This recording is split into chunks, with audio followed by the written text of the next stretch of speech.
Price lord. ಯೇಸು ಕ್ರಿಸ್ತನ ನಾಮದಲ್ಲಿ ನಿಮ್ಮೆಲ್ಲರಿಗೂ ನನ್ನ ಪ್ರೀತಿಯ ವಂದನೆಗಳು. ಕರ್ತನು ನಿಮ್ಮೆಲ್ಲರನ್ನು ಆಶೀರ್ವದಿಸಲಿ. ದೇವರ ವಾಕ್ಯದಲ್ಲಿ ಯೇಸು ಕ್ರಿಸ್ತು ಆಗಿರಲಿ ಅಥವಾ ಬೇರೆ ಯಾವುದೇ ದೇವರ ವಾಕ್ಯ ಭಾಗವನ್ನಾಗಿರಲಿ, ನಿಮಗೆ ಭೂಮಿಯಲ್ಲಿ ಯಾವುದೇ ಸಮಸ್ಯೆ ಇರುವುದಿಲ್ಲ, ಯಾವಾಗಲೂ ಆಶೀರ್ವಾದವಾಗಿಯೇ ಇರುತ್ತೀರಾ ಎಂದು ವಾಗ್ದಾನ ಮಾಡಿಲ್ಲ. ಕ್ರಿಸ್ಟಿಯಾನಿಟಿ ಅಥವಾ ಬೈಬಲ್ ನಿಮಗೆ ಒಂದು ಸಮಸ್ಯೆ ಇಲ್ಲದೇ ಇರುವ ಜೀವನವನ್ನು ವಾಗ್ದಾನ ಮಾಡುತ್ತಾ ಇಲ್ಲ. ಯೇಸು ಕ್ರಿಸ್ತನು ಹೇಳಿದರು, ಈ ಭೂಮಿಯಲ್ಲಿ ನಿಮಗೆ ಕಷ್ಟಗಳುಂಟು, ಉಪದ್ರವಗಳು ಉಂಟು, ಆದರೂ ಧೈರ್ಯದಿಂದಿರಿ, ನಾನು ಈ ಭೂಮಿಯನ್ನು ಅಥವಾ ಲೋಕವನ್ನು ಜಯಿಸಿದ್ದೇನೆ ಎಂಬುದಾಗಿ ಹೇಳಿದರು. ಹಾಗಾದರೆ ಸವಾಲುಗಳನ್ನು, ಸಮಸ್ಯೆಗಳನ್ನು ನೀವು ಬೇಡ ಎಂದು ಹೇಳಕ್ಕಾಗುವುದಿಲ್ಲ. ನೀವು ಈ ಭೂಮಿಯಲ್ಲಿ ಇರುವ ತನಕ, ಈ ಭೂಮಿಯಲ್ಲಿ ನಿಮ್ಮ ಓಟವನ್ನು ಕೊನೆ ಕಾಣುವ ತನಕ, ಅಥವಾ ಯೇಸು ಕ್ರಿಸ್ತನ ಬರೋಣದಲ್ಲಿ ಒಯ್ಯಲ್ಪಡುವ ತನಕ ಸವಾಲುಗಳನ್ನು, ಸಮಸ್ಯೆಗಳನ್ನು ನೀವು ಎದುರುಗೊಳ್ಳಬೇಕಾಗುತ್ತದೆ. ಪ್ರತ್ಯೇಕವಾಗಿ ಈ ಕೊನೆ ಕಾಲದಲ್ಲಿ ಬದುಕುವ ದೈವ ಜನರಾಗಿರುವ ನಿಮಗೆ ಇನ್ನೂ ಹೆಚ್ಚು ಸವಾಲುಗಳು, ಸಮಸ್ಯೆಗಳು ನಿಮ್ಮ ಜೀವನವನ್ನು ತುಂಬಿಕೊಳ್ಳುತ್ತದೆ. ಅದು ನಾವು ನೋಡುತ್ತಾ ಇದ್ದೀವಿ. ಎಷ್ಟೋ ಸಮಸ್ಯೆಗಳು, ಹೋರಾಟಗಳು, ಅದು ಹಣಕಾಸು ತೊಂದರೆಯಾಗಿರಬಹುದು, ಕೊರತೆಯಾಗಿರಬಹುದು, ಕೆಟ್ಟೋಗಿರುವ ನಿಮ್ಮ ಆರೋಗ್ಯವಾಗಿರಬಹುದು, ಮುರಿಯಲ್ಪಟ್ಟ ಸಂಬಂಧಗಳಾಗಿರಬಹುದು, ನಿಮ್ಮ ಭಾವನೆಗಳಲ್ಲಿ ನೀವು ಅನುಭವಿಸುವ ನೋವಾಗಿರಬಹುದು, ಅಥವಾ ನಿಮ್ಮ ಆಧ್ಯಾತ್ಮಿಕ ಯುದ್ಧಗಳಾಗಿರಬಹುದು. ಏನೋ ಒಂದು ಕಾರ್ಯದಲ್ಲಿ ಒಂದು ಸವಾಲು, ಸಮಸ್ಯೆಗಳನ್ನು ದಿನನಿತ್ಯವೂ ನೀವು ಎದುರಿಸುವವರಾಗಿರುತ್ತೀರ. ಇವತ್ತು ನಾವು ಧ್ಯಾನ ಮಾಡಲಿಕ್ಕಿರುವುದು ಆ ಸಮಸ್ಯೆಗಳಿಗೆ ದೈವಿಕ ಅಥವಾ ಸ್ವರ್ಗೀಯ ಪರಿಹಾರವನ್ನು ಹೇಗೆ ಅನ್ವಯಿಸುವುದು. ಇದು ಬಹಳ ಪ್ರಾಮುಖ್ಯ. ನಿಮಗೆ ಗೊತ್ತಿದೆ, ನಿಮ್ಮ ಸಮಸ್ಯೆಗೆ, ಸವಾಲಿಗೆ ಪರಿಹಾರ ದೇವರಲ್ಲಿ ಇದೆ, ದೇವರ ವಾಕ್ಯದಲ್ಲಿ ಇದೆ. ಇದು ನಿಮ್ಮೆಲ್ಲರಿಗೂ ಗೊತ್ತಿರುವ ಸತ್ಯ. ಆದರೆ ಅದನ್ನು, ಆ ಸ್ವರ್ಗೀಯ ಪರಿಹಾರವನ್ನು ನನ್ನ ಜೀವಿತದಲ್ಲಿ ಹೇಗೆ ಅನ್ವಯಿಸಬೇಕು, ಇದು ಬಹಳ ಪ್ರಾಮುಖ್ಯ. ನಾನು ಯಾವಾಗಲೂ ಇದನ್ನು ಹೇಳ್ತಾ ಇರ್ತೇನೆ, ನಿಮಗಿರುವ ಸವಾಲು ಸಮಸ್ಯೆ ಅಲ್ಲ, ನಿಜವಾದ ಸಮಸ್ಯೆ. ಹಾಗಾದರೆ ನಿಜವಾದ ಸಮಸ್ಯೆ ಏನು ಗೊತ್ತಾ? ನಿಮಗಿರುವ ಸಮಸ್ಯೆಗಳಲ್ಲಿ ಹೇಗೆ ಸ್ವರ್ಗೀಯ ಪರಿಹಾರವನ್ನು ಅನ್ವಯಿಸಬೇಕೆಂದು ಗೊತ್ತಿಲ್ಲದೆ ಇರ್ತೀರಲ್ಲ, ಅದೇ ನಿಜವಾದ ಸಮಸ್ಯೆ. ನಿಮಗಿರುವ ಎಲ್ಲ ಸಮಸ್ಯೆಗೆ ಒಂದು ಪರಿಹಾರ ಇದೆ ಪ್ರಿಯರೇ. ಅದಾಗಿದೆ ಒಳ್ಳೆ ಸುವಾರ್ತೆ, ಗುಡ್ ನ್ಯೂಸ್. ನಿಮಗೆ ಒಂದು ಒಳ್ಳೆ ಸುದ್ದಿ ಏನು ಗೊತ್ತಾ? ನಿಮ್ಮ ಎಲ್ಲ ಸಮಸ್ಯೆ, ಸವಾಲುಗಳಿಗೆ ಪರಿಹಾರ ಇದೆ, ಸ್ವರ್ಗೀಯ ಪರಿಹಾರ ಇದೆ. ಇವತ್ತು ನಾವು ಧ್ಯಾನ ಮಾಡೋಣ, ಆ ಸ್ವರ್ಗೀಯ ಪರಿಹಾರವನ್ನು ನನ್ನ ಸಮಸ್ಯೆಗೆ ಹೇಗೆ ಅನ್ವಯಿಸಬೇಕು. ಈ ಸಂದೇಶವನ್ನು ನಾನು ಹೇಳುವಾಗಲೇ ನಾನು ಹೃದಯದಲ್ಲಿ ಪ್ರಾರ್ಥಿಸುವವನಾಗಿದ್ದೇನೆ. ನೀವು ಯಾರಾಗಿರಲಿ, ಈ ಮಾತುಗಳನ್ನು ಕೇಳುವಾಗ ನಿಮಗಿರುವ ಸಮಸ್ಯೆಯಲ್ಲಿ ಒಂದು ಸ್ವರ್ಗೀಯ ಪರಿಹಾರ ಇಳಿದು ಬರಲಿ. ನಿಮ್ಮ ಕುಟುಂಬದಲ್ಲಿ, ನಿಮ್ಮ ದೇಹದಲ್ಲಿ, ನಿಮ್ಮ ಕೆಲಸದಲ್ಲಿ, ನಿಮ್ಮ ಸೇವೆಯಲ್ಲಿ ಒಂದು ಸ್ವರ್ಗೀಯ ಪರಿಹಾರ ಇಳಿದು ಬಂದು ಆ ಎಲ್ಲ ಸಮಸ್ಯೆಗಳನ್ನು ನೀಗಿಸಿ ನಿಮಗೆ ಒಂದು ಜಯವನ್ನು ಕೊಡಲಿ ಎಂದು ನಾನು ಪ್ರಾರ್ಥಿಸುವವನಾಗಿದ್ದೇನೆ. ಹಾಗಾದರೆ ಅದೇ ಪ್ರಾರ್ಥನೆಯ ಹೃದಯದೊಂದಿಗೆ ನೀವು ಕೂಡ ಈ ವಾಕ್ಯವನ್ನು ಕೇಳಿರಿ. ನಿಜವಾಗಲೂ ದೇವರು ಇವತ್ತು ನಿಮ್ಮ ಜೀವಿತದಲ್ಲಿ ಒಂದು ದೊಡ್ಡ ಮಹತ್ ಕಾರ್ಯವನ್ನು ಮಾಡಲಿಕ್ಕಿದ್ದಾನೆ. ನೋಡ್ರಿ, ನಮ್ಮ ದೇವರಿಗೆ ಒಂದು ಸ್ಟೈಲ್ ಇದೆ, ಯೇಸು ಸ್ವಾಮಿಗೆ ಒಂದು ಸ್ಟೈಲ್ ಇದೆ, ಒಬ್ಬೊಬ್ಬ ಮನುಷ್ಯನಿಗೂ ಒಂದು ಸ್ಟೈಲ್ ಇದೆ ಅಲ್ವಾ? ಒಬ್ಬೊಬ್ಬರು ಒಂದೊಂದು ರೀತಿಯಲ್ಲಿ ಮಾತನಾಡುತ್ತಾರೆ, ಅವರ ಬಾಡಿ ಸ್ಟೈಲು ಒಂದೊಂದು ಥರ ಇರುತ್ತದೆ. ಯೇಸು ಸ್ವಾಮಿಗೆ ಅಥವಾ ದೇವರಿಗೆ ಒಂದು ಸ್ಟೈಲ್. ಏನು ಸ್ಟೈಲ್ ಗೊತ್ತಾ? ಯಾವುದೇ ಕಾರ್ಯವನ್ನು ಆತನು ಮಾಡುವುದಕ್ಕೆ ಮುಂಚಿತವಾಗಿ ಫಸ್ಟು ಆತನ ವಾಕ್ಯವನ್ನು ಕಳುಹಿಸುತ್ತಾನೆ. ಫಸ್ಟು ದೇವರ ವಾಕ್ಯ ನಿಮ್ಮನ್ನು ನೋಡಿ ಬರುತ್ತದೆ. ಆ ವಾಕ್ಯಕ್ಕೆ ಅವಕಾಶ ಕೊಡುವಾಗ, ಆ ವಾಕ್ಯವನ್ನು ನೀವು ಸ್ವೀಕರಿಸುವಾಗ, ಆ ವಾಕ್ಯ ನಿಮ್ಮಲ್ಲಿ, ನಿಮ್ಮ ಕುಟುಂಬದಲ್ಲಿ, ನಿಮಗಿರುವ ಎಲ್ಲ ಕಾರ್ಯಗಳಲ್ಲಿ ಅದು ಕಾರ್ಯ ಸಾಧನೆ ಮಾಡಿ ನಿಮಗೆ ಜಯವನ್ನು ನೀಡುವಂಥದ್ದಾಗಿದೆ. ಹಾಗಾದರೆ ಇವತ್ತಿನ ದೇವರ ವಾಕ್ಯ ನಾನು ತುಂಬ ಸ್ಪಷ್ಟವಾಗಿ ನಂಬುತ್ತೇನೆ, ನಿಮ್ಮ ಜೀವಿತದಲ್ಲಿ ಅದು ಕಾರ್ಯ ಸಾಧನೆ ಮಾಡಲಿಕ್ಕಿದೆ. Price the Lord. ನೀವು ಎಂತಹ ಪರಿಸ್ಥಿತಿಯಲ್ಲಿ ಇದ್ದರೂ ಸಹ ಇವತ್ತು ದೇವರು ಆತನ ವಾಕ್ಯವನ್ನು ನಿಮ್ಮನ್ನು ನೋಡಿ ಕಳುಹಿಸುತ್ತಾನೆ. ಯಾಕೆಂದರೆ ಆ ವಾಕ್ಯವು ನಿಮ್ಮಲ್ಲಿ ಒಂದು ಕಾರ್ಯ ಸಾಧನೆ ಮಾಡಲಿಕ್ಕಿದೆ. Praise the Lord. ಆಮೆನೆಂದು ಹೇಳಿ ಸ್ವೀಕರಿಸಿಕೊಳ್ಳ್ರಿ. ದೇವರ ವಾಕ್ಯಕ್ಕೆ ಆಧಾರವಾಗಿ 1 ಅರಸುಗಳ ಪುಸ್ತಕ 17ನೇ ಅಧ್ಯಾಯ 8ರಿಂದ 24ವರೆಗೂ ಇರುವ ವಾಕ್ಯಗಳು. ಈ ವಾಕ್ಯಗಳಲ್ಲಿ ನಾವು ನೋಡುತ್ತೇವೆ, ಭೂಮಿಯಲ್ಲಿ ಎಲ್ಲ ಬರ ಬಂದಿದೆ. ಯಾಕೆಂದರೆ ಸುಮಾರು ವರ್ಷಗಳು ಮಳೆ ಇಲ್ಲ. ಮಳೆ ಇಲ್ಲದೆ ಇರುವ ಕಾರಣದಿಂದ ಬರ ಬಂದಿದೆ. ಬೆಳೆ ಏನು ಇರಲಿಲ್ಲ. ಎಳ್ಳು ನೋಡಿದರೂ ಬರ, ಊಟಕ್ಕೆ ಏನು ದಾರಿ ಇಲ್ಲ. ಜಾರಪ್ತ ಎಂದು ಹೇಳುವ ಒಬ್ಬ ಊರಿನಲ್ಲಿ ಒಬ್ಬ ವಿಧವೆ ಇದ್ದಾಳೆ. ಆ ವಿಧವೆಯ ಅವಸ್ಥೆ ಏನಾಗಿತ್ತಂದರೆ, ಆಕೆಗೆ ಇದ್ದ ಸಮಸ್ಯೆ ಕೊನೆಯದಾಗಿ ಆಕೆಯ ಮನೆಯಲ್ಲಿ 1 ಕೈ ಹಿಡಿಯುವಷ್ಟು ಹಿಟ್ಟು, ಸ್ವಲ್ಪ ಎಣ್ಣೆ ಮಾತ್ರ ಇತ್ತು. ಅದು ಆಕೆಯ ಕೊನೆ ಭೋಜನವಾಗಿತ್ತು. ಆಕೆಗೆ ಇದ್ದ ಕೊನೆ ಭೋಜನ. ಆ ಭೋಜನವನ್ನು ಆಕೆ ತಿಂದರೆ ಆ ನಂತರ ಆಕೆಯು ತಿನ್ನುವುದಕ್ಕೆ ಏನೂ ಇರಲಿಲ್ಲ. ಯಾವ ಗದಿನೂ ಆಕೆಗೆ ಇರಲಿಲ್ಲ. ಕೊನೆ ಭೋಜನ.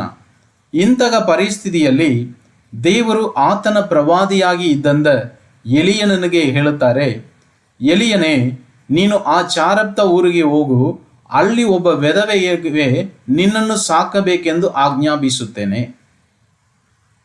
ನೋಡ್ರಿ, ದೇವರು ಈ ಬರಗಾಲದಲ್ಲಿ ಗದಿ ಇಲ್ಲದೇ ಇರುವ ಆ ವಿಧವೆಯ ಮನೆಗೆ ಈ ಸೇವಕನನ್ನು ಕಳಿಸುವುದರ ಉದ್ದೇಶ ಹೇಳುತ್ತಾರೆ, ನಿನ್ನನ್ನು ಸಾಕುವುದಕ್ಕಾಗಿ ವಿಧವೆಗೆ ನಾನು ಆಜ್ಞಾಪಿಸುತ್ತೇನೆ ಎಂಬುದಾಗಿ. ಸ್ವಲ್ಪ ನಿಮ್ಮ ಬುದ್ಧಿಯಿಂದ ಇದನ್ನು ಚಿಂತೆ ಮಾಡಿ ನೋಡ್ರಿ. ನಾನು ಈ ವಾಕ್ಯವನ್ನು ಧ್ಯಾನ ಮಾಡುವಾಗ ಚಿಂತಿಸಿದೆ. ಆವಾಗ ನಾನು ಅಂದ್ಕೊಳ್ತಾ ಇದ್ದೆ, ದೇವರಿಗೆ ಎಷ್ಟು ಗೊತ್ತಿಲ್ಲವಾ? ನೋಡ್ರಿ, ಭೂಮಿ ಪೂರ್ತಿ ಬರ ಇದೆ. ಆ ಬರಗಾಲದಲ್ಲಿ ಆತನ ಸೇವಕನನ್ನು ಸಾಕಬೇಕಾದರೆ ಒಬ್ಬ ಯೋಗ್ಯನಾಗಿ ಇರುವ ಮನೆಗಲ್ಲವ ದೇವರು ಕಳಿಸಬೇಕು. ಯೋಗ್ಯನೆಂದು ಹೇಳುವಾಗ ಒಬ್ಬ ಶ್ರೀಮಂತನ ಮನೆ, ಒಬ್ಬ ಬಿಸ್ನೆಸ್ ಮ್ಯಾನ್, ವ್ಯಾಪಾರ ಮಾಡುವವನ ಮನೆ, ಅಥವಾ ಪೊಲಿಟಿಕಲ್ ಪವರಲ್ಲಿ ಇರುವವನು, ಒಂದು MLA, MP, ಆ ಥರ ಯೋಗ್ಯವಾಗಿರುವ ಒಬ್ಬ ಮನೆಗೆ ಕಳುಹಿಸಿದರೆ ಅವನ ಮನೆಯಲ್ಲಿ ಎಲ್ಲ ಇರುತ್ತದೆ. ದೇವರ ಸೇವಕನನ್ನು ಅವನು ಸಾಕಬಹುದು, ಬೇಕಾದಷ್ಟು ಎಲ್ಲ ಕಾರ್ಯಗಳು ಇರುತ್ತದೆ. ಆದರೆ ದೇವರು ಯಾರ ಹತ್ರ ಕಳಿಸ್ತಾರೆ ನೋಡಿ? ವಿಧವೆಯ ಮನೆ. ಆ ವಿಧವೆಯ ಗದಿ ಏನಾಗಿತ್ತು? ಆಕೆಯ ಕೊನೆ ರೊಟ್ಟಿ, ಕೊನೆ ಭೋಜನ. ಆಕೆಗೆ ಗದಿ ಏನಿಲ್ಲ. ಗದಿ ಕಟ್ಟವಲಾಗಿದ್ದ ಆ ವಿಧವೆಯ ಮನೆಗೆ ದೇವ ಸೇವಕನನ್ನು ಸಾಕಬೇಕಾಗಿ ದೇವರು ಸೇವಕನನ್ನು ಕಳುಹಿಸುತ್ತಾರೆ. ನಾವು ನಮ್ಮ ಬುದ್ಧಿಯಲ್ಲಿ ಇದನ್ನು ಚಿಂತಿಸುವಾಗ ನಾವು ಹೇಳ್ಕೋಬಹುದು, ದೇವರಿಗೇನು ಅಷ್ಟು ಗೊತ್ತಿಲ್ಲವೇ? ನನಗೆ ಗೊತ್ತಿರುವುದಷ್ಟು ದೇವರಿಗೆ ಗೊತ್ತಿಲ್ಲವೇ? ಇದಾಗಿದೆ ನಮ್ಮ ಚಿಂತೆಗಳು ಅಲ್ವಾ? ಯಥಾರ್ಥವಾಗಿ ಚಿಂತೆ ಮಾಡಿ ನೋಡ್ರಿ. ಹೌದು, ನನಗೆ ಗೊತ್ತಿಲ್ಲವುದು ದೇವರಿಗೆ ಗೊತ್ತಿಲ್ಲವೆಂದು ಅನಿಸ್ತದೆ. ಆದರೆ ಪ್ರಿಯರೇ, ದೇವರು ಮಾಡುವ ಪ್ರತಿಯೊಂದು ಕಾರ್ಯಗಳ ಹಿನ್ನೆಲೆಯಲ್ಲಿ ಒಂದು ಸ್ವರ್ಗೀಯ ಪರಿಹಾರ ಇದೆ. Praise the Lord. ದೇವರು ಒಬ್ಬ ಸೇವಕನನ್ನು ನಿನ್ನ ಮನೆಗೆ ಕಳುಹಿಸುವಾಗ ಅವರು ಗದಿ ಕಟ್ಟವರಾಗಿ ಇಲ್ಲ. ಅವರು ಬರುವುದು ನಿಮಗೆ ಭಾರವಾಗಿ ನಿಮ್ಮ ಮನೆಗೆ ಬರುವುದಿಲ್ಲ. ಬದಲಾಗಿ ನಿಮ್ಮ ಮನೆಯಲ್ಲಿ ಇರುವ ಬಡತನವನ್ನು, ನಿಮ್ಮ ಮನೆಗಳಲ್ಲಿ ಇರುವ ಸಮಸ್ಯೆಗಳನ್ನು ತೆಗೆದುಹಾಕುವುದಕ್ಕಾಗಿ ದೇವರು ಕಳುಹಿಸಿಕೊಡುವ ಒಂದು ಪರಿಹಾರ. Praise the Lord. ಆದ್ದರಿಂದ ನಿಮ್ಮ ಮನೆಗೆ ಬರುವಂತ ದೇವ ಸೇವಕರುಗಳನ್ನು ಉದಾಸೀನಪಡಿಸಬೇಡ್ರಿ. ಅವರಿಗೆ ಕೊಡಬೇಕಾಗಿರುವ ಗಣವನ್ನು ನೀವು ಕೊಡಬೇಕಕ್ಕೆ ಕಲಿಯಿರಿ. ಈ ಕೊನೆ ಕಾಲದಲ್ಲಿ ದೇವ ಸೇವಕರಿಗೆ ವಿರೋಧವಾಗಿ ತುಂಬ ಹಗೆಯ ಸ್ವಭಾವಗಳು ಹೆಚ್ಚಾಗುತ್ತಾ ಇದೆ. ಗದಿ ಕಟ್ಟವರಾಗಿ ದೇವ ಸೇವಕರನ್ನು ದೇವರು ನಿಮ್ಮ ಮನೆಗೆ ಕಳುಹಿಸುವುದಿಲ್ಲ. ಬದಲಾಗಿ ನಿಮ್ಮ ಮನೆಗಳಲ್ಲಿ ಇರುವ ದರಿದ್ರಗಳನ್ನು ತೆಗೆದುಹಾಕುವುದಕ್ಕಾಗಿ, ನಿಮ್ಮ ಮನೆಗಳಲ್ಲಿರುವ ಸಮಸ್ಯೆಗಳನ್ನು ತೆಗೆದುಹಾಕುವುದಕ್ಕಾಗಿ, ನಿಮ್ಮನ್ನು ಆಶೀರ್ವದಿಸುವುದಕ್ಕಾಗಿ, ನಿಮ್ಮ ಸಮಸ್ಯೆಗಳ ಮಧ್ಯದಲ್ಲಿ ದೇವರು ಆತನ ಸೇವಕನನ್ನು ಕಳುಹಿಸುತ್ತಾರೆ. ಸುಮ್ಮನೆ ಕಳುಹಿಸುವುದಿಲ್ಲ. ದೇವ ಸೇವಕನು ಬರುವಾಗ ದೇವರ ಮಾತು ಅವನ ಬಾಯಿಗೆ ದೇವರು ಹಾಕಿ ಕಳುಹಿಸುತ್ತಾರೆ. ಈಗ ಈ ದರಿದ್ರದಲ್ಲಿ ಇದ್ದ ವಿಧವೆಯ ಮನೆಗೆ ಯಾಕೆ ಎಲಿಯನ ದೇವರ ಪ್ರವಾದಿಯನ್ನು ಕಳುಹಿಸಿದ್ರು ಗೊತ್ತಾ? ಆ ಬಡತನವನ್ನು ನೀಗಿಸುವುದಕ್ಕಾಗಿ. Praise the Lord. ಯೇಸು ಸ್ವಾಮಿ ಈ ಭೂಮಿಗೆ ಬಂದದರ ಉದ್ದೇಶ ನೀತಿವಂತರಿಗೋಸ್ಕರ ಅಲ್ಲ, ಪಾಪಿಗಳಿಗೋಸ್ಕರ ಬಂದನು. ಗದಿ ಇಲ್ಲದವರಿಗೋಸ್ಕರ ಬಂದನು. ನೀತಿವಂತನನ್ನು ಆರಿಸಿಕೊಳ್ಳುವುದಕ್ಕೋಸ್ಕರ ಅಲ್ಲ. Praise the Lord. ಇದು ದೇವರು ಮಾಡುವ ಕ್ರಿಯೆಗಳು. ಈಗ ಸಾರಿಬಾತ್ ಚಾರಪ್ತ ಊರಿಗೆ ಎಲಿಯನು ಬರುತ್ತಾನೆ. ಬಂದಾಗ ಆ ವಿಧವೆಯನ್ನು ನೋಡುತ್ತಾನೆ. ವಿಧವೆ ಆ ಕಟ್ಟಿಗಳನ್ನು ತೆಗೆಯುತ್ತಾ ಇದ್ದಾಳೆ. ಯಾಕೆಂದರೆ ಅದನ್ನು ತಗೊಂಡು ಹೋಗಿ ಆ ಕೊನೆಯ ಭೋಜನವನ್ನು ಮಾಡಿ ತಿಂದು ನೆಕ್ಸ್ಟು ಸಾಯಬೇಕು. ಈಗ ಎಲಿಯನು ಬಂದು ಕೇಳುತ್ತಾನೆ, ಅಮ್ಮ ನನಗೆ ಸ್ವಲ್ಪ ನೀರು ಬೇಕು ಕುಡಿಯೋಕ್ಕೆ. ಆಕೆಯು ನೀರು ತಕೊಂಡು ಬರೋಕ್ಕೆ ಹೋಗ್ತಾ ಇದ್ದಾಳೆ. ಮತ್ತೆ ಆ ಎಲಿಯನು ಕೂಗಿ ಹೇಳುತ್ತಾನೆ, ನೀನು ಬರುವಾಗ ನನಗೆ ಒಂದು ತುಂಡು ರೊಟ್ಟಿಯನ್ನು ಕೂಡ ತಗೊಂಡು ಬಾ. ಆಕೆ ಹೇಳುತ್ತಾಳೆ, ನಿನ್ನ ದೇವರು ಯೆಹೋವನ ಆಣೆ, ನನಗೆ ಏನು ಇಲ್ಲ. ನನ್ನ ಹತ್ರ ಇರುವುದು ಕೊನೆಯದಾಗಿ ಒಂದು ಕೈ ಹಿಡಿಯುವಷ್ಟು ಹಿಟ್ಟು, ಸ್ವಲ್ಪ ಎಣ್ಣೆ. ಅದನ್ನು ತಿಂದು ಆನಂತರ ನಾನು ಸಾಯಬೇಕು. ನನಗೆ ಬೇರೆ ಏನಿಲ್ಲ, ಗದಿ ಇಲ್ಲದವಳಾಗಿ ತಿಕ್ಕಿಲ್ಲದವಳಾಗಿ ಇದ್ದೇನೆ ಎಂಬುದಾಗಿ ಆ ಪ್ರವಾದಿ ಹತ್ರ ಹೇಳುವಾಗ ಪ್ರವಾದಿ ಹೇಳುವಂಥ ಮಾತು, ನೀನು ಹೆದರಬೇಡ. ಇವತ್ತು ನಿಮ್ಮ ಸಮಸ್ಯೆಗಳ ಮಧ್ಯದಲ್ಲಿ ದೇವರು ನಿಮ್ಮನ್ನು ನೋಡಿ ಹೇಳುತ್ತಾನೆ, ನೀನು ಹೆದರಬೇಡ. ನಿನ್ನ ಪರಿಸ್ಥಿತಿಗಳನ್ನು ನೋಡಿ ನೀನು ಹೆದರಬೇಡ. ದೇವ ಸೇವಕನಾಗಿರುವ ನನ್ನನ್ನು ಕಳಿಸಿರುವುದರ ಉದ್ದೇಶ, ಈ ಸಂದೇಶವನ್ನು ಯಾರೆಲ್ಲ ಕೇಳುತ್ತೀರಾ, ಇವುಗಳ ಉದ್ದೇಶ ಏನು ಗೊತ್ತಾ? ದೇವರು ನಿಮ್ಮನ್ನು ನೇರವಾಗಿ ನೋಡಿ ಹೇಳುತ್ತಾನೆ, ನೀನು ಹೆದರಬೇಡ. ನಿನ್ನ ಮುಂದೆ ಇರುವ ಸವಾಲನ್ನು ನೋಡಿ ಹೆದರಬೇಡ. ಬದಲಾಗಿ ನಾನು ಹೇಳುತ್ತೀನಿ, ನೀನು ಹೋಗಿ ನಾನು ಹೇಳಿದನ್ನು ಮಾಡಿಕೊಂಡು ಬಾ. ಆ ಮೊದಲನೇ ರೊಟ್ಟಿಯನ್ನು ನನಗೆ ತಕೊಂಡು ಬಾ. ಭೂಮಿಯ ಮೇಲೆ ಮತ್ತೆ ಮಳೆ ಬರುವ ತನಕ ನಿನ್ನ ಮನೆಯಲ್ಲಿ ಹಿಟ್ಟು ಎಣ್ಣೆಯು ಮುಗಿದು ಹೋಗುವುದಿಲ್ಲ. ಈಗ ನೋಡ್ರಿ, ಈ ವಿಧವೆಗೆ ಎಲ್ಲ ವಿಧವಾದ ಹಕ್ಕು ಇತ್ತು, ರೈಟ್ಸ್ ಇತ್ತು. ಏನು ರೈಟ್ಸು? ಆ ಮಾತುಗಳನ್ನು ನಿರಾಕರಿಸುವುದಕ್ಕೆ ರೈಟ್ಸ್ ಇತ್ತು ಅಲ್ವಾ? ಈಗ ನೋಡ್ರಿ, ಆ ವಿಧವೆ ಎಲ್ಲಿ ಹೋಗಿ ಸಹಾಯ ಕೇಳಲಿ? ಆಕೆಯ ಮನೆಯಲ್ಲೂ ಬರ, ಆಚೆ ಅಕ್ಕಪಕ್ಕ ಮನೆಯವರು ಹೋದರೆ ಅಲ್ಲೂ ಬರ. ಯಾರು ಸಹಾಯಕ್ಕೆ ಬರುತ್ತಾರೆ? ಆದರೆ ಈ ಸೇವಕನು ಬಂದು ಹೇಳ್ತಾ ಇದ್ದಾನೆ, ಹೋಗಿ ನಾನು ಹೇಳುವುದನ್ನು ಮಾಡು, ಮೊದಲನೇ ರೊಟ್ಟಿಯನ್ನು ನನಗೆ ತಕೊಂಡು ಬಾ. ಈಕೆಯು ಒಬ್ಬ ಯಹೂದಿ ಅಲ್ಲ, ದೇವರನ್ನು ಗೊತ್ತಿರುವ ಒಬ್ಬ ಹೆಂಗಸು ಅಲ್ಲ. ಈಕೆ ಅನ್ಯ ಜನರು, ದೇವರು ಗೊತ್ತಿಲ್ಲ, ಯೆಹೋವ ದೇವನನ್ನು ಬಗ್ಗೆ ಗೊತ್ತಿಲ್ಲ. ಆದರೂ ಆಕೆ ಮಾಡಿದ ವಿಷಯ ಏನು ಗೊತ್ತಾ? ಆ ಮಾತಿಗೆ ವಿಧೇಯರಾದಳು. ಆ ಮಾತಿಗೆ ವಿಧೇಯಲಾಗಿ ಆಕೆಯು ಮನೆಗೆ ಹೋದಳು. Praise the Lord, hallelujah. ಇಲ್ಲಿ ನೋಡ್ರಿ, ಎರಡು ಪರಿಹಾರ ಇದೆ. ಎರಡು ಪರಿಹಾರ, ಲೌಕಿಕ ಪರಿಹಾರವನ್ನು ಆಕೆ ಹೇಳ್ತಾ ಇದ್ಳು. ಆಕೆಯು ಎಲಿಯನಿಗೂ ಉತ್ತರ ಕೊಡುವಾಗ ಆಕೆ ಹೇಳಿದ ಮಾತು, ನಾನು ತಿನ್ನು ಸಾಯಬೇಕು. ಅದು ಲೌಕಿಕ ಪರಿಹಾರ. ಆಕೆಯ ಸಮಸ್ಯೆಗೆ ಆಕೆಯು ತೆಗೆದುಕೊಳ್ಳುವ ಲೌಕಿಕ ಪರಿಹಾರ ತಿನ್ನು ಸಾಯು.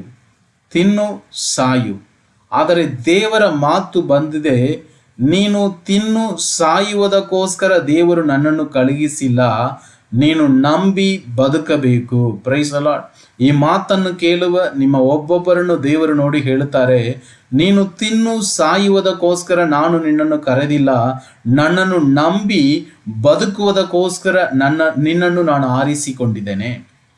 Price the lord. ಪ್ರಾಣಿಗಳು ತಿನ್ನುತ್ತದೆ, ಸಾಯುತ್ತದೆ, ಅದಕ್ಕೋಸ್ಕರವ ದೇವರು ನಿಮ್ಮನ್ನು ಕರೆದಿದ್ದಾನೆ? ಅಲ್ಲ.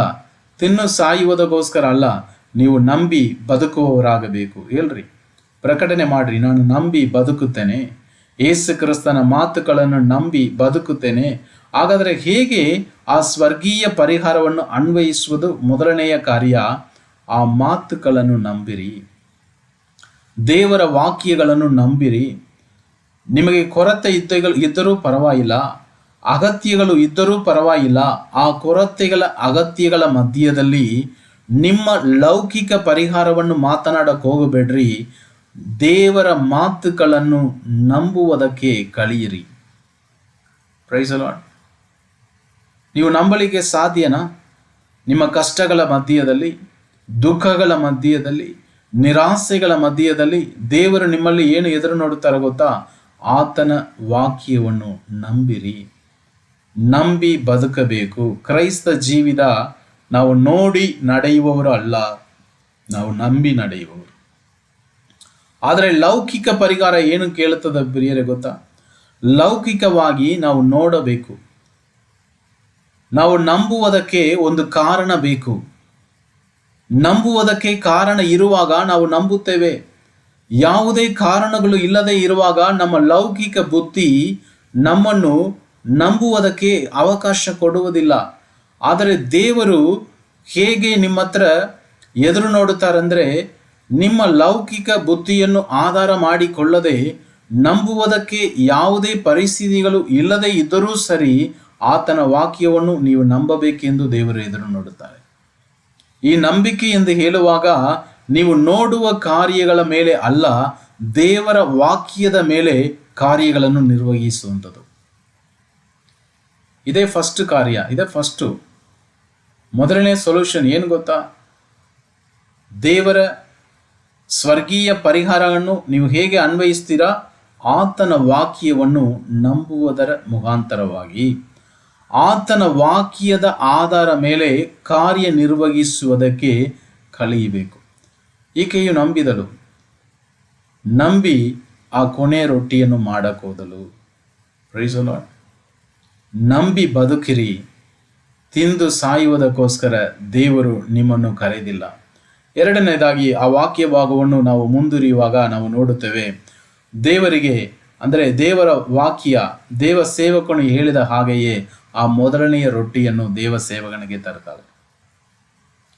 ನಿಮ್ಮ ಜೀವಿತದಲ್ಲಿ ಆ ಸಮಸ್ಯೆಗಳ ಮಧ್ಯದಲ್ಲಿ, ಸವಾಲುಗಳ ಮಧ್ಯದಲ್ಲಿ ದೇವರಿಗೆ ಮೊದಲನೇ ಸ್ಥಾನ ಕೊಡ್ರಿ. ನೀವು ಚೆನ್ನಾಗಿರುವಾಗ ಮೊದಲನೇ ಸ್ಥಾನ ಕೊಡುವುದಲ್ಲ. ನೀವು ನಿರಾಸೆಯಲ್ಲಿ, ದುಃಖದಲ್ಲಿ, ಕಷ್ಟಗಳಲ್ಲಿ ಇದ್ದರೂ ಸರಿ ಪರವಾಗಿಲ್ಲ, ದೇವರಿಗೆ ಮೊದಲನೆಯ ಸ್ಥಾನವನ್ನು ಕೊಡಕ್ಕೆ ಕಲಿಯಬೇಕು. ದೇವರ ವಾಕ್ಯ ಹೇಳುತ್ತದೆ, ಮೊದಲನೇದಾಗಿ ಆತನ ರಾಜ್ಯವನ್ನು ನೀತಿಯನ್ನು ಹುಡುಕಿರಿ, ಆವಾಗ ಇವುಗಳೆಲ್ಲ ನಿಮಗೆ ಸೇರಿಸಿ ಕೊಡಲ್ಪಡುವುದು. ಇದು ಆಧ್ಯಾತ್ಮಿಕ ಕಾನೂನು. ನೀವು ಎಲ್ಲ ಸಂದರ್ಭಗಳಲ್ಲಿ ದೇವರಿಗೆ ಮೊದಲನೆಯ ಸ್ಥಾನವನ್ನು ಕೊಡುವಾಗ ಆ ಸ್ವರ್ಗೀಯ ಪರಿಹಾರ, ಸ್ವರ್ಗ, ಪರಲೋಕವು ನಿಮ್ಮನ್ನು ಗಣಪಡಿಸುತ್ತದೆ. Praise the Lord. ಹಲ್ಲೆಲೂಯಾ. ಅದಕ್ಕೆ ನೋಡ್ರಿ, ನಿಮಗೆ ಇರುವುದರಲ್ಲಿ ಕೊಡುವುದಲ್ಲ, ಇಲ್ಲದೇ ಇರುವಾಗ ನೀವು ಕೊಡುವುದು. ಕೊಡುವುದು ಎಂದು ಹೇಳುವಾಗ ನೀವು ಕೊಡುವ ಕಾಣಿಕೆಯನ್ನು ಬಗ್ಗೆ ನಾನು ಹೇಳುತ್ತಾ ಇಲ್ಲ. ನೀವು ಕೊಡುವ ದೇವರಿಗೆ ಕೊಡುವ ಹಣಕಾಸುಗಳನ್ನು ಬಗ್ಗೆ ನಾನು ಹೇಳುತ್ತಾ ಇಲ್ಲ.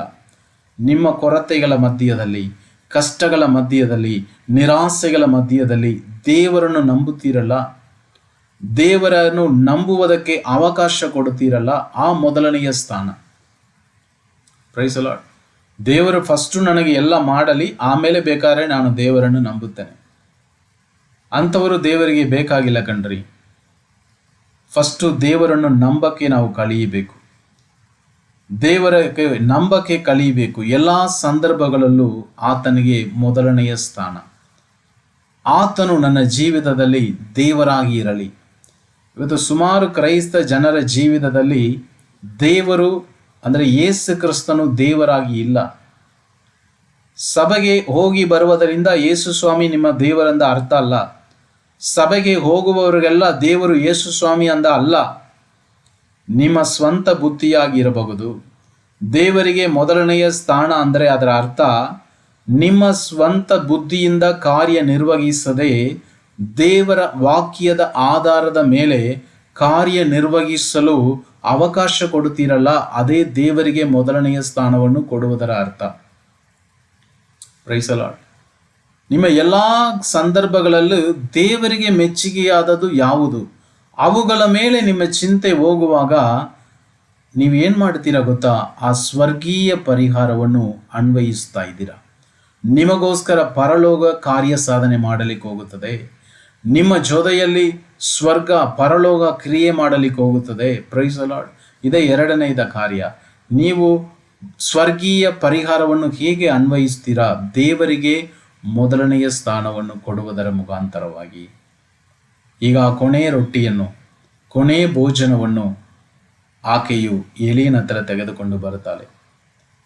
ಇದರಲ್ಲಿ ಒಂದು ದೊಡ್ಡ ಸತ್ಯ ಇದೆ ಪ್ರಿಯರೇ, ದೊಡ್ಡ ಪರಿಹಾರ ಇದೆ. ಏನು ಆ ಪರಿಹಾರ ಗೊತ್ತಾ? ಆ ಕೊನೆ ರೊಟ್ಟಿ. ಈ ವಾಕ್ಯ ಓದುವಾಗ ನನಗೆ ಯೇಸು ಸ್ವಾಮಿ ಹೇಳಿದ ಒಂದು ಮಾತು ನೆನಪಿಗೆ ಬಂತು.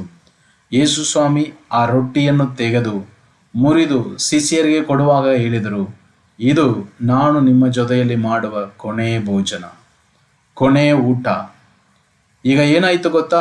ಆಕೆಯು ದೇವರ ವಾಕ್ಯಕ್ಕೆ ವಿಧೇಯರಾದಲು ಆ ಕೊನೆಯ ಭೋಜನ, ಯಾವ ಭೋಜನವನ್ನು ತಿಂದು ಆಕೆಯು ಸಾಯಬೇಕೆಂದು ತೀರ್ಮಾನ ತೆಗೆದುಕೊಂಡಿದ್ದಳೋ ಆ ಭೋಜನವನ್ನು ಈಗ ದೇವರು ಸ್ವೀಕರಿಸಿಕೊಂಡಿದ್ದಾರೆ. ಅವಳ ಮರಣವನ್ನು ದೇವರು ಸ್ವೀಕರಿಸಿಕೊಂಡು ಆಕೆಗೆ ಜೀವವನ್ನು ಕೊಟ್ಟಿದ್ದಾರೆ. Praise the Lord. ಎಂದ ಅದ್ಭುತವಾಗಿರುವ ದೇವರು ಯೇಸು ಕ್ರಿಸ್ತನು. ಆ ಕೊನೆಯ ಭೋಜನವನ್ನು ದೇವರು ತೆಗೆದು ಮರಣವನ್ನು, ಅಂದರೆ ನಮ್ಮ ಮರಣವನ್ನು, ನಮ್ಮ ಬಡತನವನ್ನು, ನಮ್ಮ ಸಮಸ್ಯೆಗಳನ್ನು, ನಮ್ಮ ನೋವುಗಳನ್ನು, ಆ ಕೊನೆ ಭೋಜನ, ರೋಗವೆಂಬ ಹೇಳುವ ಕೊನೆ ಭೋಜನ, ಬಡತನ ಎಂದು ಹೇಳುವ ಕೊನೆ ಭೋಜನ, ಶಾಪಗಳು ಎಂದು ಹೇಳುವ ಕೊನೆ ಭೋಜನ, ರೋಗಗಳೆಂದು ಹೇಳುವ ಕೊನೆ ಭೋಜನ, ಪಾಪದ ಹಿಂಸೆಗಳೆಂದು ಹೇಳುವ ಕೊನೆ ಭೋಜನ, ಇವುಗಳೆಲ್ಲ ಯೇಸು ಸ್ವಾಮಿ ತೆಗೆದುಕೊಂಡು ನಿಮಗೆ ಆತನ ಜೀವವನ್ನು ಕೊಟ್ಟಿದ್ದಾರೆ. ಇದಾಗಿದೆ ಸ್ವರ್ಗೀಯ ಪರಿಹಾರ. Praise the Lord. ಹಲ್ಲೆಲೂಯಾ. ಆ ಕೊನೆ ಭೋಜನವನ್ನು ಯೇಸು ಸ್ವಾಮಿ ನಿಮಗೋಸ್ಕರ ಸ್ವೀಕರಿಸಿಕೊಂಡ್ರು. ಅಲ್ಲಿ ಹಳೆ ಒಡಂಬಡಿಕೆಯಲ್ಲಿ ನೋಡ್ತೇವೆ, ಎಲಿಯನ್ನು ಸ್ವೀಕರಿಸಿಕೊಂಡ. ಎಲಿಯನ್ನು ಸ್ವೀಕರಿಸಿಕೊಂಡದ್ದು ಯಾವುದು ಗೊತ್ತಾ? ಆಕೆಯ ಮನೆಯಲ್ಲಿ ಇದ್ದ ದರಿದ್ರಗಳು, ಆಕೆಯ ಮನೆಯಲ್ಲಿ ಇದ್ದ ಮರಣ ಎಲ್ಲವನ್ನು ದೇವರ ಪ್ರವಾದಿ ತೆಗೆದುಕೊಂಡು ಅಲ್ಲಿ ದೇವರು ಒಂದು ಅದ್ಭುತವನ್ನು ಮಾಡಲಿಕ್ಕೆ ಸಾಧ್ಯ ಆಯಿತು ಪ್ರಿಯರೇ. Price the Lord. ಯೇಸು ಕ್ರಿಸ್ತನು ಆ ಕೊನೆಯ ಭೋಜನವನ್ನು ಆತನು ತೆಗೆದುಕೊಂಡು ಆತನ ಜೀವವನ್ನೇ ನಿಮಗೋಸ್ಕರ ಕೊಟ್ಟು ನಿಮಗೆ ಜೀವವನ್ನು ಕೊಟ್ಟಿದ್ದಾನೆ. ನಿಮ್ಮ ಮರಣವನ್ನು ಆತನು ಸ್ವೀಕರಿಸಿಕೊಂಡಿದ್ದಾನೆ. ಇದೇ ಆ ಕೊನೆಯ ಭೋಜನ. ಎಂಥ ಅದ್ಭುತವಾಗಿರುವ ದೇವರು, ಎಷ್ಟು ನಿಮ್ಮನ್ನು ಪ್ರೀತಿಸುವ ದೇವರು. Praise the Lord. ಹಲ್ಲೆಲೂಯಾ. ಆತನೇ ನಿಮಗೆ ಈಗ ಭೋಜನವಾಗಿದ್ದಾನೆ. ಯೇಸು ಕ್ರಿಸ್ತನು ಹೇಳಿದರು, ನಾನೇ ಜೀವ ರೊಟ್ಟಿ, ನಾನೇ ಜೀವ ರೊಟ್ಟಿ. ನಿಮಗೆ ಇದ್ದಂಥ ನೀವು ಯಾವ ರೊಟ್ಟಿಯನ್ನು ತಿಂದು ಸಾಯಬೇಕೆಂದಿದ್ದೀರಿ ಅದನ್ನು ಆತನು ತೆಗೆದುಕೊಂಡು ನಿಮಗೆ ಒಂದು ಜೀವ ರೊಟ್ಟಿಯನ್ನು ಕೊಟ್ಟಿದ್ದಾನೆ. ಅದು ಆತನಾಗಿದ್ದಾನೆ. Price the lord. ಆ ಜೀವ ರೊಟ್ಟಿಯನ್ನು ನೀವು ತಿನ್ನುವಾಗ ಎಂದೆಂದಿಗೂ ನೀವು ಸಾಯುವುದಿಲ್ಲ. ಭೂಮಿಯಲ್ಲಿ ನಿಮ್ಮ ಓಟವನ್ನು ಕೊನೆ ಕಾಣಿದರೂ ಸಹ ಮತ್ತೆ ನೀವು ಎದ್ದು ಬರುತ್ತೀರ. ಯಾಕೆಂದರೆ ಆ ಜೀವ ರೊಟ್ಟಿ ನಿಮ್ಮೊಳಗೆ ನೆಲೆಯಾಗಿರುವುದರಿಂದ. Price the Lord. ಇದು ಎರಡನೆಯ ಕಾರ್ಯ. ದೇವರಿಗೆ ಮೊದಲನೆಯ ಸ್ಥಾನವನ್ನು ಕೊಡೋಕ್ಕೆ ಕಲಿಯಿರಿ. ಆಕೆ ಬುದ್ಧಿಗೆ ಅವಕಾಶ ಕೊಟ್ಟಿಲ್ಲ, ಆಕೆಯ ಜ್ಞಾನಕ್ಕೆ ಅವಕಾಶ ಕೊಟ್ಟಿಲ್ಲ. ದೇವರ ಮಾತಿಗೆ ವಿಧೇಯಳಾಗಿ ನಂಬಿಕೆಯ ಮೇಲೆ ಕಾರ್ಯವನ್ನು ನಿರ್ವಹಿಸಿದಳು. ನಂಬಿಕೆಯ ಮೇಲೆ ಆ ಮೊದಲನೆಯ ರೊಟ್ಟಿಯನ್ನು ದೇವ ಸೇವಕನಿಗೆ ಕೊಟ್ಟಾಗ ದೇವರು ಆಕೆಗೆ ಜೀವ ರೊಟ್ಟಿಯನ್ನು ಕೊಟ್ಟರು. Praise the Lord. ಮೂರನೆಯದಾಗಿ, ದೇವರ ಪೂರೈಕೆಯ ಮೇಲೆ ದಿನನಿತ್ಯವೂ ಅವಲಂಬಿಸಿರಿ. ಅಲ್ಲಿ ನಾವು ನೋಡುತ್ತೇವೆ, ಮೊದಲನೇ ರೊಟ್ಟಿಯನ್ನು ಎಲಿಯನಿಗೆ ತೆಗೆದುಕೊಂಡು ಕೊಟ್ಟಳು. ಆನಂತರ ಏನಾಯಿತು? ದಿನ ದಿನವೂ ಆಕೆಯ ಮನೆಯಲ್ಲಿ ರೊಟ್ಟಿಯು, ಹಿಟ್ಟು, ಎಣ್ಣೆಯು ಮುಗಿದು ಹೋಗಲಿಲ್ಲ. ವಾಕ್ಯ ಹೇಳಿಲ್ಲ, ಅದು ಉಕ್ಕಿ ಬಂದಂತ ಹೇಳಲಿಲ್ಲ. ಆಕೆಯು ಬೆಳಿಗ್ಗೆ ಹೋಗಿ ನಾಷ್ಟ ಮಾಡುತ್ತಾಳೆ, ಮತ್ತೆ ಹೋಗಿ ನೋಡುತ್ತಾಳೆ ಹಿಟ್ಟು ಎಣ್ಣೆ ಬಂದಿದೆ. ಮಧ್ಯಾಹ್ನ ಅಡಿಗೆ ಮಾಡುತ್ತಾಳೆ, ಮತ್ತೆ ಹೋಗಿ ನೋಡುವಾಗ ಹಿಟ್ಟು ಎಣ್ಣೆ ಬಂದಿದೆ. ತೆಗೆಯುತ್ತಾ ಇದ್ದಾಳೆ, ದಿನನಿತ್ಯ ತೆಗೆಯುತ್ತಾಳೆ, ಮತ್ತೆ ಮತ್ತೆ ಬರುತ್ತಾ ಇದೆ. ಇದರ ಅರ್ಥ ಏನು ಗೊತ್ತಾ? ದಿನನಿತ್ಯವೂ ನೀವು ದೇವರನ್ನು ಅವಲಂಬಿಸಿರಿ. ದಿನನಿತ್ಯವೂ ನೀವು ದೇವರನ್ನು ಅವಲಂಬಿಸಬೇಕು. ಸಣ್ಣ ಕಾರ್ಯಗಳಾಗಿರಲಿ, ದೊಡ್ಡ ಕಾರ್ಯಗಳಾಗಿರಲಿ, ದೇವರನ್ನು ಅವಲಂಬಿಸುವುದಕ್ಕೆ, ದೇವರ ಮೇಲೆ ನಂಬಿಕೆ ಇಡುವುದಕ್ಕೆ ನೀವು ಮರೆಯಬೇಡ್ರಿ. ಇಸ್ರಾಯೇಲ್ ಜನರಿಗೆ ಮನ್ನಾ ದಿನಾಲು ಕೊಡಲ್ಪಟ್ಟದು. ದೇವರು ಒಂದು ಆಜ್ಞೆಯನ್ನು ಕೂಡ ಕೊಟ್ಟರು. ಈ ಮನ್ನವನ್ನು ಮರು ದಿವಸಕ್ಕೋಸ್ಕರ ನೀವು ಕೂಡಿಸಿ ಇಟ್ಕೊಳ್ಳಬಾರದು. ಇಟ್ಕೊಂಡ್ರೆ ಏನಾಗುತ್ತದೆ? ಹುಳಗಳು ಬಂದ್ಬಿಡುತ್ತದೆ. ದೇವರು ಆಜ್ಞೆ ಕೊಟ್ಟರು ಸರಿ, ಕೆಲವೊಂದು ಇಸ್ರಾಯೇಲ್ ಜನರು ಮರು ದಿವಸಕ್ಕೋಸ್ಕರ ಕೂಡಿಸಿ ಇಟ್ಕೊಂಡ್ರು. ಏನಾಯಿತು? ಆ ಮನ್ನ ಎಲ್ಲ ಹುಳಗಳಾಯಿತು. ದೇವರು ಹೇಳುವ ಸತ್ಯ ಏನು? ದಿನನಿತ್ಯವೂ ಈ ಭೂಮಿಯಲ್ಲಿ ನೀವು ಬದುಕಬೇಕಾದರೆ ನಿಮಗೆ ಬೇಕಾಗಿರುವ ಎಲ್ಲ ವಿಷಯಗಳಲ್ಲೂ ನೀವು ದೇವರನ್ನು ನಂಬುವವರಾಗಬೇಕು. ನಾಳೆಗೋಸ್ಕರ ಚಿಂತೆ ಮಾಡಕ್ಕೆ ಹೋಗಬೇಡ್ರಿ. ನಿಮ್ಮ ಮಕ್ಕಳಿಗೆ, ನಿಮ್ಮ ಮಕ್ಕಳ ಭವಿಷ್ಯಕ್ಕೆ ಅಥವಾ ನಿಮ್ಮ ಭವಿಷ್ಯಕ್ಕೆ ನೀವು ದೇವರಾಗಕ್ಕೆ ಹೋಗಬೇಡ್ರಿ. ಇದು ತುಂಬ ಲೈಟ್ ಆಗಿರುವ ಸತ್ಯ, ತುಂಬ ಫಂಡಮೆಂಟಲ್ ಟೀಚಿಂಗ್ ಅಂತ ಹೇಳ್ತಾರಲ್ಲ, ಫಂಡಮೆಂಟಲ್ ಕ್ರಿಸ್ಟಿಯನ್ ಫಂಡಮೆಂಟಲ್ ಫೇತ್ ಏನು ಗೊತ್ತಾ? ದಿನನಿತ್ಯವೂ ನೀವು ದೇವರನ್ನು ನಂಬುವುದಕ್ಕೆ ಕಲಿಯಬೇಕು. ಯಾವಾಗ ನೀವು ನಿಮ್ಮ ಬುದ್ಧಿಯಿಂದ ಕಾರ್ಯನಿರ್ವಹಿಸಕ್ಕೆ ಹೋಗುತ್ತೀರಾ, ಆವಾಗ ನಿಮ್ಮ ಜೀವನಕ್ಕೆ ನೀವೇ ದೇವರಾಗುತ್ತೀರಾ. ಇದು ದೊಡ್ಡ ವಿಗ್ರಹ ಆರಾಧನೆ. ಇವತ್ತು ಎಷ್ಟು ಕ್ರೈಸ್ತರು ವಿಗ್ರಹ ಆರಾಧನೆ ಮಾಡುತ್ತಾರೆ ಗೊತ್ತಿದೆಯಾ ನಿಮಗೆ? ನಿಮ್ಮಕ್ಕಿರುವ ಸಮಸ್ಯೆಗಳನ್ನು, ನಿಮ್ಮ ಜೀವನವನ್ನು, ನಿಮ್ಮ ಬುದ್ಧಿ, ನಿಮ್ಮ ಜ್ಞಾನ, ನಿಮ್ಮ ವಿದ್ಯಾಭ್ಯಾಸ, ನಿಮಗಿರುವ ಬಲದಲ್ಲಿ ಕಾರ್ಯನಿರ್ವಹಿಸುವಾಗ ನೀವು ಒಬ್ಬ ವಿಗ್ರಹ ಆರಾಧನೆ ಮಾಡುವವರಾಗಿರ್ತೀರ. ದೇವರನ್ನು ಅವಲಂಬಿಸಿರಿ. ದೇವರು ನಿಮ್ಮ ಜೀವಿತದಲ್ಲಿ ದೇವರಾಗಿರಲಿ. ಯಾವುದನ್ನು ಬಗ್ಗೆ ಚಿಂತೆ ಮಾಡಕ್ಕೆ ಹೋಗಬೇಡ್ರಿ. ದೇವರ ಹತ್ರ ಪ್ರಾರ್ಥನೆ ಮಾಡ್ರಿ. ನಿಮ್ಮ ಮಕ್ಕಳ ಭವಿಷ್ಯನ ದೇವರು ನೋಡಿಕೊಳ್ಳುತ್ತಾರೆ. ಒತ್ತಡಗಳನ್ನು ಅವರ ಮೇಲೆ ಹಾಕಕ್ಕೆ ಹೋಗಬೇಡ್ರಿ. ಯಾರ ಮೇಲೂ ಒತ್ತಡಗಳನ್ನು ಹಾಕಕ್ಕೆ ಹೋಗಬೇಡ್ರಿ. ಚಿಂತೆ ಮಾಡಕ್ಕೆ ಹೋಗಬೇಡ್ರಿ. ದೇವರಿದ್ದಾನೆ. ದೇವರನ್ನು ಅವಲಂಬಿಸಕ್ಕೆ ಕಲಿಯಿರಿ. Praise the Lord. ಕಲಿಯುವಾಗ ನೀವೇನು ಮಾಡ್ತೀರ ಗೊತ್ತಾ? ನಿಮ್ಮ ಸಮಸ್ಯೆಗಳಲ್ಲಿ ಆ ಸ್ವರ್ಗೀಯ ಪರಿಹಾರವನ್ನು ನೀವು ಅನುಮತಿಸುವವರಾಗಿರ್ತೀರಾ. 3 ಕಾರ್ಯಗಳನ್ನು ನೋಡಿರಿ. ದೇವರ ವಾಕ್ಯವನ್ನು ನಿಮ್ಮ ಕೊರತೆಗಳಲ್ಲಿಯೂ ಅಗತ್ಯಗಳಲ್ಲಿಯೂ ನಂಬಿರಿ. ದೇವರ ವಾಕ್ಯದ ಮೇಲೆ ಕಾರ್ಯನಿರ್ವಹಿಸಿರಿ. Praise the Lord. 2ನೇದಾಗಿ ದೇವರಿಗೆ ಮೊದಲನೆಯ ಸ್ಥಾನವನ್ನು ಕೊಡ್ರಿ. 3ನೇದಾಗಿ ದಿನನಿತ್ಯವೂ ದೇವರ ಪೂರೈಕೆಯ ಮೇಲೆ ಅವಲಂಬಿಸಿರಿ. ಇದು 3ನ್ನು ಮಾಡುವಾಗ ನೀವು ಒಂದು ಕಾರ್ಯವನ್ನು ನಿಮ್ಮ ಜೀವನದಲ್ಲಿ ಪ್ರಕಟಣೆ ಮಾಡುತ್ತೀರಾ. ಆ ಸ್ವರ್ಗೀಯ ಪರಿಹಾರವನ್ನು ಅನ್ವಯಿಸುವವರಾಗಿರ್ತೀರಾ. ಆ ಸ್ವರ್ಗೀಯ ಪರಿಹಾರದಲ್ಲಿ ನಿಮಗಿರುವ ಎಲ್ಲ ಸಮಸ್ಯೆಗಳಿಗೆ ಪರಿಹಾರ ಇದೆ. ಹಾಗಾದರೆ ದೇವರ ಪರಿಹಾರ, ಆ ಹೆವನ್ಲಿ ಸೊಲ್ಯೂಷನ್ಸ್ ನಿಮ್ಮ ಎಲ್ಲ ಪ್ರಾಬ್ಲಮ್ಸಲ್ಲಿ ಈ ಸಂದರ್ಭದಲ್ಲಿ ಬರಲಿ. ನಿಮಗೆ ದುಃಖಗಳು, ಕಷ್ಟಗಳು ಏನೇ ಆಗಿರಲಿ, ದೇವರು ಈಗ ನಿಮಗೆ ಬಿಡುಗಡೆ ಕೊಡುತ್ತಾನೆ. ಯೇಸುವಿನ ನಾಮದಲ್ಲಿ ಈ ವಾಕ್ಯವನ್ನು ಕೇಳಿದ ನಿಮ್ಮ ಪ್ರತಿಯೊಬ್ಬರನ್ನು ತಂದೆ, ಮಗನು, ಪವಿತ್ರಾತ್ಮನ ಹೆಸರಿನಲ್ಲಿ ನಾನು ಆಶೀರ್ವದಿಸಿ ಪ್ರಾರ್ಥಿಸುವವನಾಗಿದ್ದೇನೆ. ಏನೇ ಕೊರತೆಗಳಲ್ಲಿ ಇದ್ದರೂ, ರೋಗದಲ್ಲಿ ಇದ್ದರೂ, ಹಣಕಾಸು ಕೊರತೆಗಳಿದ್ದರೂ, ಮುರಿಯಲ್ಪಟ್ಟ ಸಂಬಂಧಗಳಾಗಿ ಇದ್ದರೂ, ಯೇಸುವಿನ ನಾಮದಲ್ಲಿ ಆ ಸ್ವರ್ಗೀಯ ಪರಿಹಾರ ನಿಮ್ಮ ಮೇಲೆ, ನಿಮ್ಮ ಮಕ್ಕಳ ಮೇಲೆ, ನಿಮ್ಮ ಮನೆಗಳ ಮೇಲೆ, ನೀವು ಮಾಡುವ ಎಲ್ಲ ಕೆಲಸ ಕಾರ್ಯಗಳ ಮೇಲೆ ಯೇಸು ಕ್ರಿಸ್ತನ ನಾಮದಲ್ಲಿ ಇಳಿದು ಬರಲಿ. ಈಗಲೇ ಆಶೀರ್ವಾದಗಳನ್ನು ಹೊಂದಿಕೊಳ್ಳ್ರಿ. ಈಗಲೇ ನಿಮಗೆ ಯೇಸುವಿನ ನಾಮದಲ್ಲಿ ಬಿಡುಗಡೆ ಆಗಲಿ ಎಂದು ಯೇಸುವಿನ ನಾಮದಲ್ಲಿ ನಿಮ್ಮೆಲ್ಲರನ್ನು ಆಶೀರ್ವದಿಸಿ ಪ್ರಾರ್ಥಿಸುತ್ತೇನೆ. ಆಮೇನ್.